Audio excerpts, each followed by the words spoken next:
I talk a lot about white people and their history on here, but in this one, I want to talk to white people and talk about how you can reject and overcome whiteness and why you might want to do that.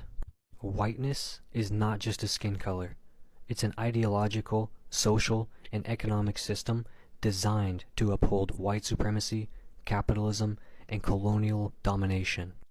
It is a historical invention meant to divide the working class, justify exploitation, and maintain racial hierarchies. Rejecting whiteness means dismantling the privileges, ideologies, and structures that keep it alive. Whiteness was invented, not discovered. The idea of white people didn't exist before European colonialism. People identified by ethnicity, for example English, Irish, or German, but not as a unified white race. The 1861 Virginia slave codes established whiteness to separate poor white laborers from enslaved black people, preventing unity against the ruling class. Whiteness has always been about power, not identity. It exists to exclude and dominate others. Whiteness is built on theft and violence. Colonialism, genocide, and slavery were all justified by whiteness. White identity was constructed through racial purity laws, segregation, and legal discrimination to maintain control. Whiteness only exists in opposition to non-white people. It has no real culture outside of its oppressive function. Overcoming whiteness starts with understanding the fact that it is a political tool, not a natural identity. White people are not the center of history or civilization. Every major innovation in math, science, and medicine occurred in Africa, Asia, the Middle East, and indigenous societies, not Europe. White people did not invent democracy, philosophy, or modern technology. They stole, adapted, and took credit for other people's work. The idea that Europe created the modern world is a colonial myth. White fragility is a defense mechanism to protect white privilege. When whiteness is challenged, white people react with anger, denial, or guilt instead of accountability. Saying not all white people is a distraction from systemic issues. True rejection of whiteness means accepting its historical role in oppression and working to dismantle it. Overcoming whiteness means rejecting the myth of white superiority and embracing historical truth. It also includes abandoning white cultural norms that uphold whiteness, such as individualism over community. White culture promotes rugged individualism while suppressing collective action. Hello guys, welcome back to the channel. I just hope that you're doing great wherever you are today. As you know, this represents Ginger Stories, and there is another educational video that I hope and think that it's gonna be helping somebody out there. Now, this white man comes out and tries to cancel his people in regards to some things that they subscribe to that is not right. And for the longest time, they might be doing this not knowing that they are harming other people. And sometimes whites are harming themselves because they have an inflated lie. And that's the lie of greatness. For the longest time, white folks, they have been sold the lie of greatness. And some people might ask themselves, where did this all come from? This came from what is called the Bacon's Rebellion. The Bacon's Rebellion, which happened in 1676, which was led by Nathaniel Bacon, a wealthy planter, against Governor William Buckley of Virginia. The rebellion was fueled by economic hardship, resentment over government corruption, and conflicts with American narrative.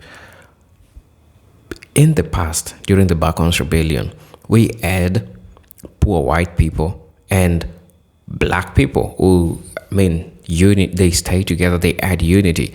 But they let saw to it that, if these white folks and black folks come together, they might go and argue against us, and this might lead us to fail and don't benefit from all these economic things, because a couple of things were happening. There was economic inequality, there was Native American conflicts, there was political corruption. Those were the causes of this rebellion. White folks poor white folks and also black people, they stood side by side trying to fight this. And now the elites created what is called whiteness, and they put them gave them a pedestal. They gave them an advantage over black folks, and this created a rift between black people and white people. And as a result, this created what is called whiteness. And this is an inflated lie. Why is it an inflated lie? It is an inflated lie because today you can see white folks crying about the nature of how the living standards are so high, since in the past black people already left and they already used to that life, but today is happening to white folks. And so me seeing these white gentlemen come out and talk about this, it is true that they created whiteness. They created this illusion in their mind and made them think that they are great. I want us to watch this video. I'll be back with my commentary, and I hope this video serves you right. Indigenous, Black, and non-Western cultures prioritize community, resource sharing, and mutual aid. Reject whiteness by building and participating in communal support networks. Abandon the obsession with private property and capitalism. White societies equate ownership with worth, whether it's land, wealth, or status. Many non-white cultures historically valued communal land, resource sharing, and economic equity. Reject whiteness by challenging capitalist exploitation and embracing alternative economic models. Abandon suppressing emotions and policing behavior. White culture demands emotional repression, politeness, and detachment from struggle. Black, Indigenous, and Latino cultures embrace passion, resilience, and collective grief. Reject whiteness by embracing emotional honesty, collective healing, and direct action. Redistribute resources and challenge white privilege. Whiteness is built on stolen wealth. Land, labor, and resources were stolen from African, Indigenous, and Asian peoples to create white wealth. White families benefited from redlining, segregation, and generational wealth, while non-white communities were excluded. Reject whiteness by redistributing land, resources, and opportunities to non-white communities. Support reparations and land return. Black and Indigenous communities deserve direct material reparations for centuries of stolen labor and genocide. White people must actively support policies that restore economic justice, not just acknowledge history. Reject whiteness by giving up unearned advantages and fighting for structural change. Overcoming whiteness means dismantling the social and economic structures that uphold it. Destroy white supremacist institutions. White supremacy isn't just about individual, it's also about institutions. The police, prisons, military, and corporate elite all serve white power. Liberal white institutions like media, academia, and NGOs claim to support equality, but still reinforce white supremacy. Reject whiteness by actively dismantling white-controlled institutions, not just reforming them. Challenge white leadership in progressive spaces. White people often colonize social movements, centering themselves rather than Black and Indigenous leadership. Dismantling whiteness means stepping back, redistributing power, and following the leadership of those most affected. Reject whiteness by ensuring that liberation movements remain truly decolonial and anti-racist. Destroying whiteness means tearing down the systems that uphold it, not just changing the faces in power. Stop defending whiteness as an identity. Saying not all white people is a useless argument. Whiteness isn't about personal choices, it's about historical systems of oppression. White people are not neutral. They either benefit from whiteness or actively work to dismantle it. Reject whiteness by refusing to center white feelings over true liberation work. Let go of whiteness as an identity. Many ethnic groups, Irish, Italians, Slavs, were not originally considered white, but gained whiteness by aligning with white supremacy. Reclaiming ethnic identity does not mean embracing whiteness. It means rejecting white supremacy. White people must let go of racial entitlement, superiority, and ownership over culture. Overcoming whiteness means refusing to claim it as an identity worth defending. Commit to revolutionary change, not performative allyship. Rejecting whiteness is not about wokeness or liberal virtue signaling. White liberals love social justice aesthetics but refuse to challenge white power. Performative actions like hashtags, corporate diversity statements, or conscious consumerism do nothing to dismantle whiteness. Reject whiteness by committing to true revolutionary action, not empty gestures. True rejection of whiteness requires direct struggle. Support and protect radical anti-racist organizers. Put time and resources into abolition movements, land reclamation, and economic justice.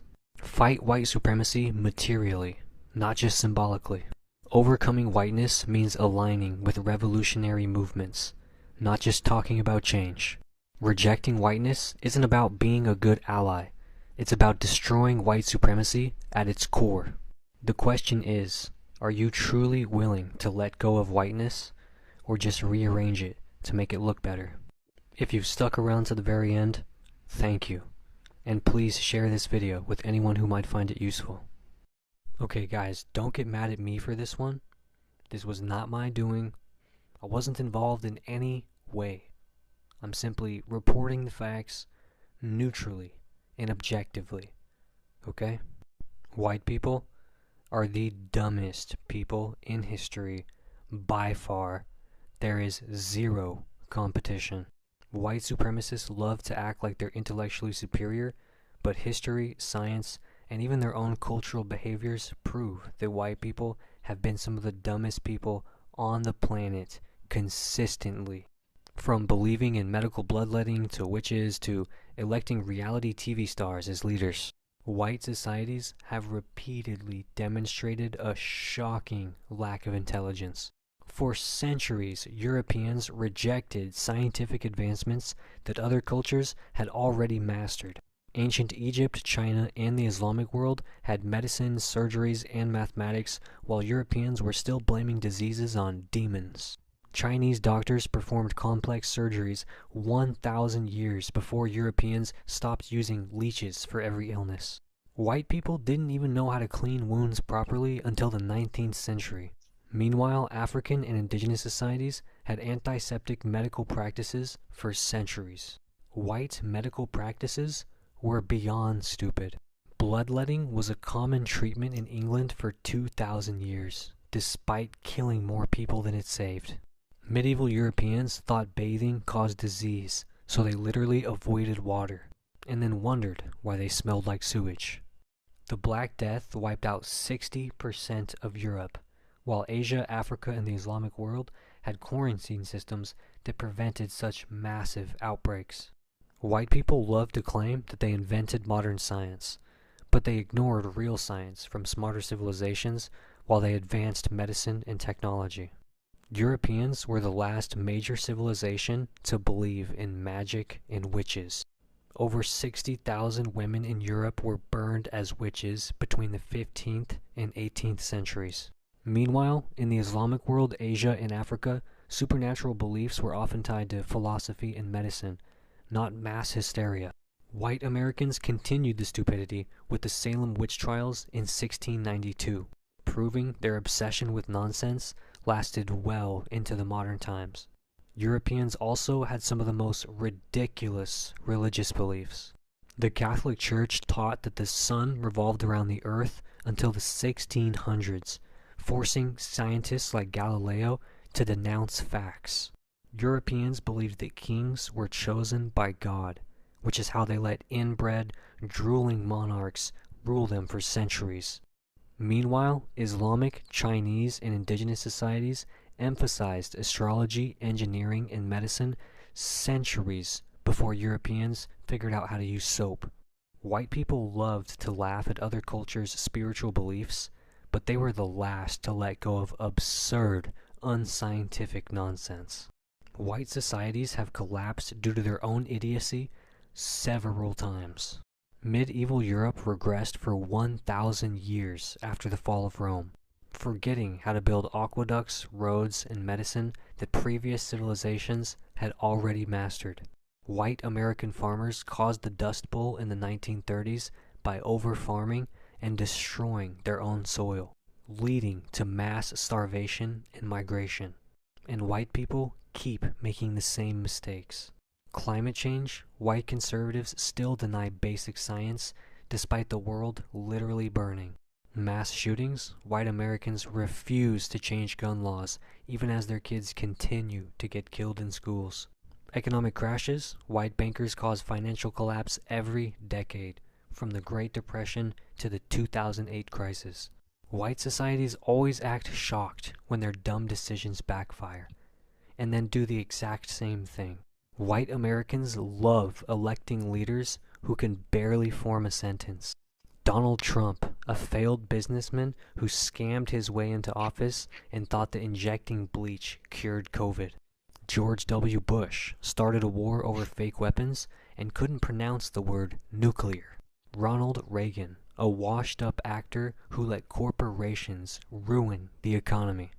And European history is full of brain-dead monarchs.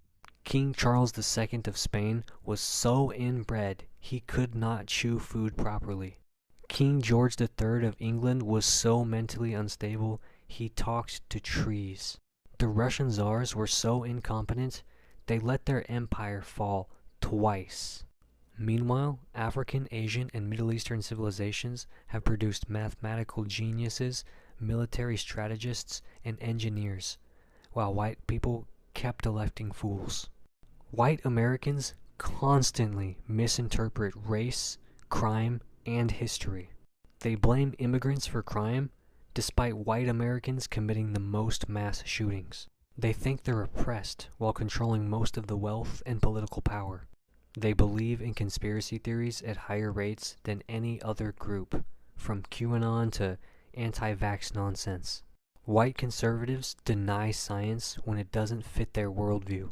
They claim climate change isn't real, despite every scientist proving otherwise.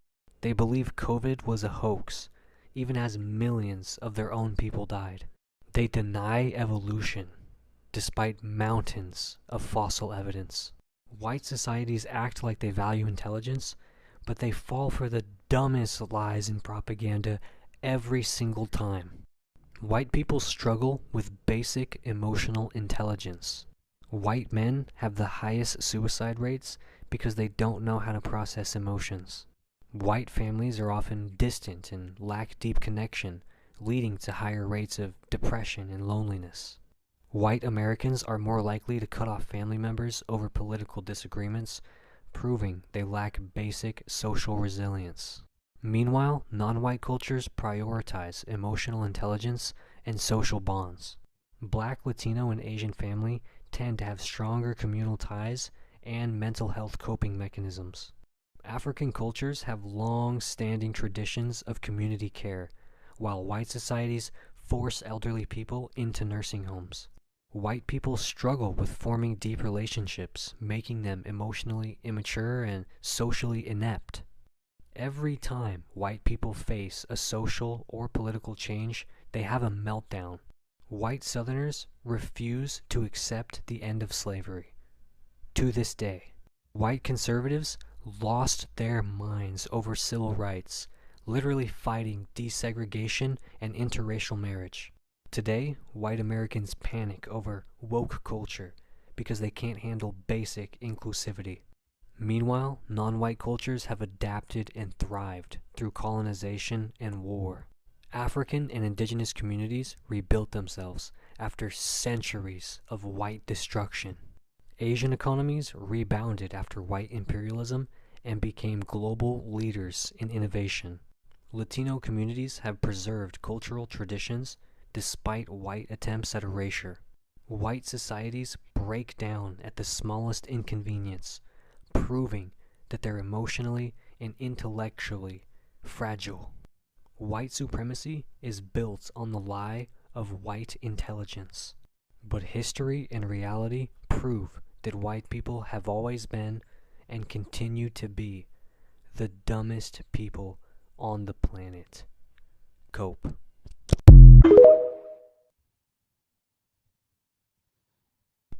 Elon Musk is the apex white predator. He is not a genius, not a visionary, and not self-made. He is the ultimate white mediocrity, worshipped by white men who need a messiah to convince themselves that white male dominance is not crumbling. Newsflash: it is. In reality, Musk is a government-funded welfare queen, a serial scam artist, and an overhyped, incompetent tech bro who continues to fail upwards because white billionaires, investors, and media refuse to let him die. If Musk were any other race, he would have been laughed out of Silicon Valley years ago. Instead, he's held up as the greatest mind of our time. Not because anything he's actually achieved, but because white people are desperate to believe the future still belongs to them. Musk did not create Tesla. Tesla was founded in 2003 by Martin Eberhard and Mark Tarpenning. Musk swooped in with the money, forced himself into leadership, and then erased the real founders from history. Tesla's actual engineers create its technology. Musk just takes credit for it. Musk did not create SpaceX's rocket tech. Everything SpaceX does is built on decades-old NASA and Soviet research. The actual SpaceX engineers do all of the work. Musk just plays visionary for the cameras. SpaceX survives off billions in US government contracts. Musk isn't a self-made space pioneer. He's a government-subsidized middleman. Musk's only real invention? Hype and bullshit. Every single idea he pushes is either a recycled, stolen idea from someone else, a fake, unworkable scam designed to hype up stock prices, or a half-finished, legally questionable death trap that never actually works. Hyperloop? A nonsense distraction meant to kill high-speed rail. Neuralink? A dystopian tech bro fantasy that killed monkeys in horrifying ways. Tesla Autopilot? A glitchy, deadly mess that's already killed people. Musk's entire reputation is built on one thing: white people's belief that a white, rich man must be a genius. Musk loves to scream about socialism and big government, but the truth is, he would be nothing without government funding. Tesla only survived because the government gave it a $465 million loan. SpaceX exists because of billions in Pentagon and NASA contracts. Musk's businesses get massive tax breaks, subsidies, and grants, meaning the government funds his so-called success. Musk hates government help, unless it's going directly into his pocket. He whines about welfare, but sucks up taxpayer dollars like a vampire. He attacks union workers while using government funding to avoid paying fair wages. He pretends to be an independent thinker, but relies entirely on state contracts to stay relevant. This is white capitalist hypocrisy at its peak. Steal everything from the public and then pretend like you built it yourself. Tesla is a mess. Cars catch fire, doors break off, software malfunctions constantly. Tesla is years behind on production targets, but Elon keeps lying about new breakthroughs. Autopilot crashes keep killing people, but Musk still sells it as nearly perfect. Twitter, X, whatever you want to call it. Are you kidding me? Musk paid $44 billion for a company worth half that. He fired the best engineers and replaced them with his yes men. He destroyed ad revenue, brought back Nazis, and turned Twitter into an unusable hellscape. The Boring Company? A total joke.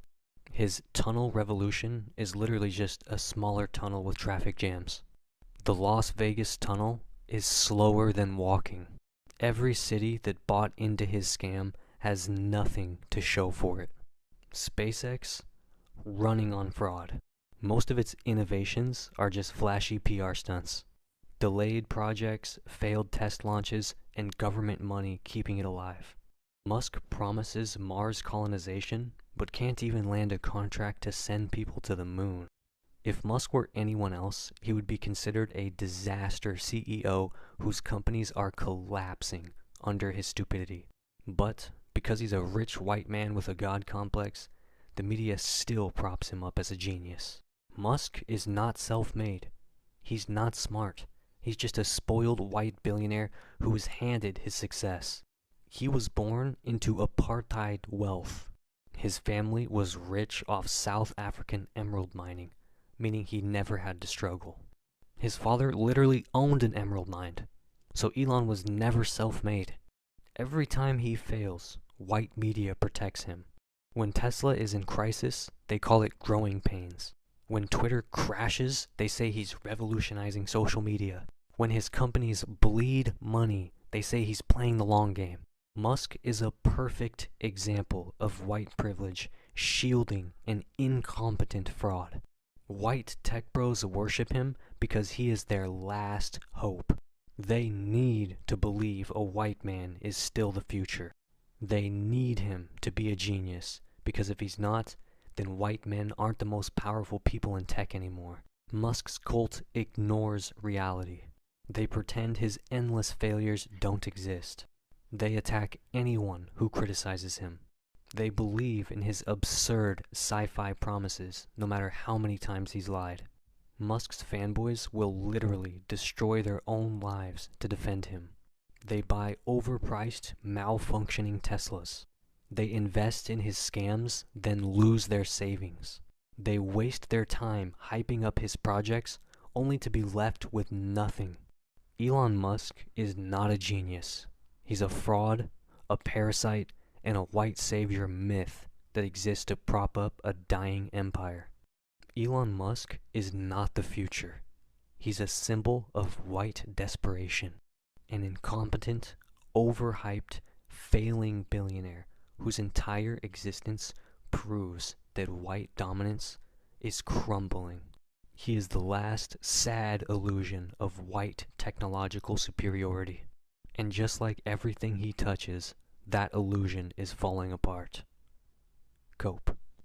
Hello guys, welcome back to the channel. I just hope that you saw, I just hope that you've learned, I just hope that you've seen what I'm trying to tell you.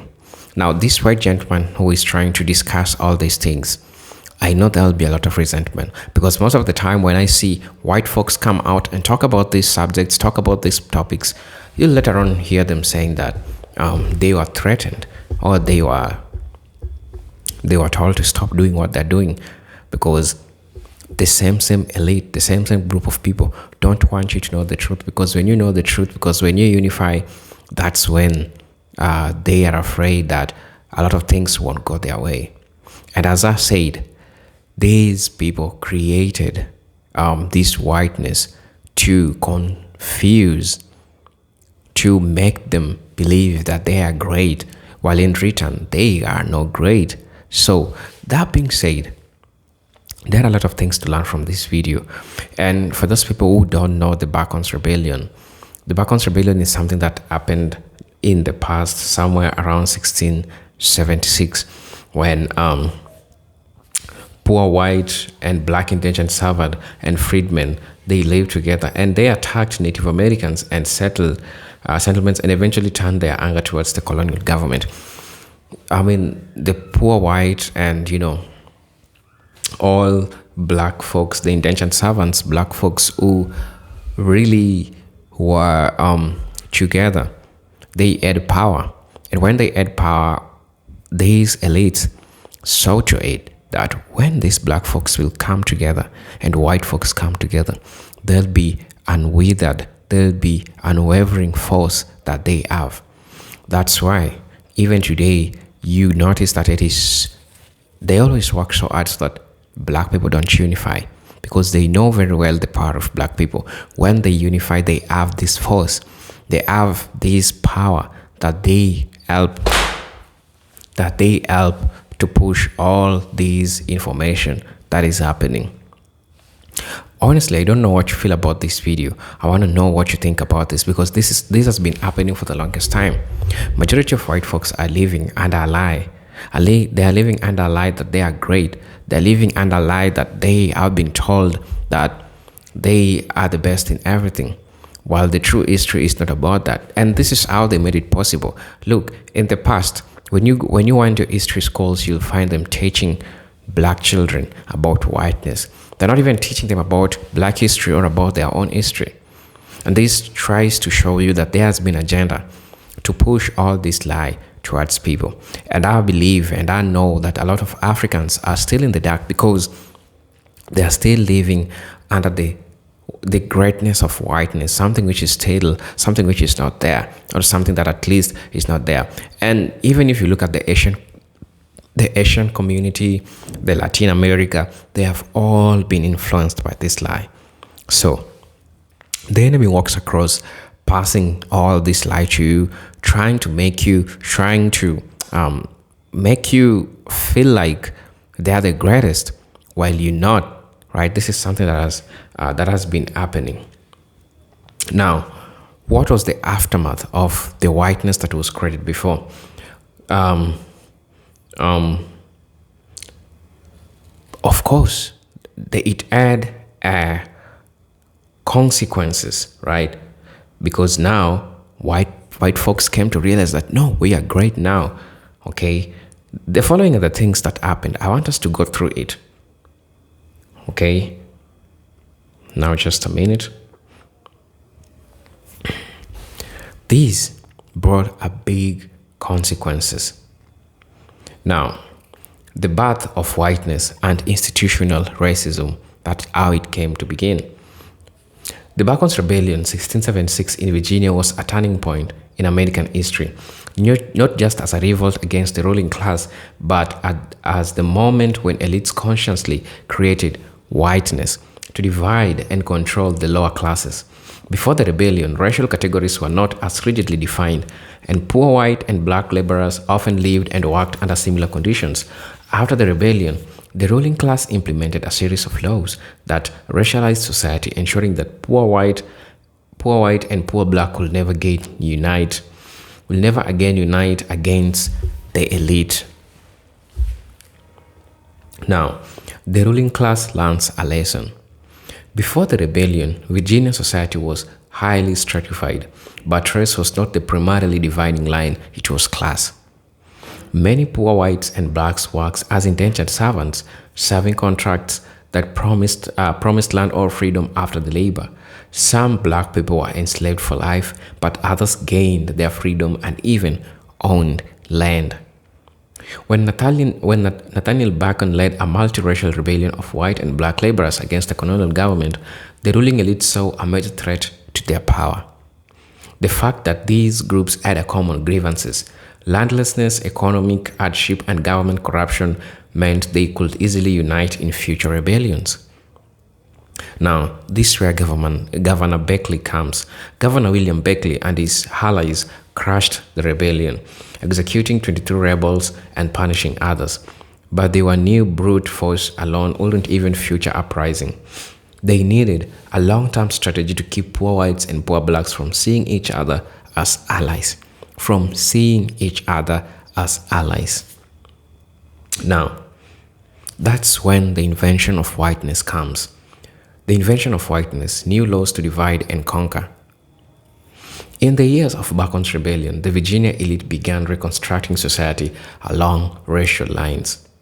1676, 1705, racial codes and slave laws. New laws removed rights from black people while giving privilege to white people. 1680, anti-assembly laws. Black people were forbidden from gathering in large groups, even for funerals or religious meetings, to prevent future uprising. 1682, African slavery codified. Virginia officially made slave hereditary and race-based, stating that all non-Christian servants, especially Africans, will be enslaved. 1691, anti-miscegenation laws. Interracial marriage was banned to prevent alliance between black and white laborers.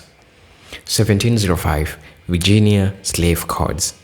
These laws officially defined black people as property, removing any ambiguity about their status. Also, another thing to talk about is whites gained privilege. Privilege for poor white guys. The government stopped enslaving white laborers and expanded their access to land. Poor whites were given small roles in enforcing the racial hierarchy, Many become slave patrols, helping catch runaway slaves. Whites were taught that even if they were poor, they were still above black people in social order. And that brought long-term slavery. Guys, tell me what you think about these videos. These are presented Jinjuk Stories, and I'm hoping to see you in my next video. If you're watching this video for the first time, I'll most definitely ask you to subscribe to the channel, join our membership, and really get to see what we can offer you. But until then, peace, love, and harmony. Salute.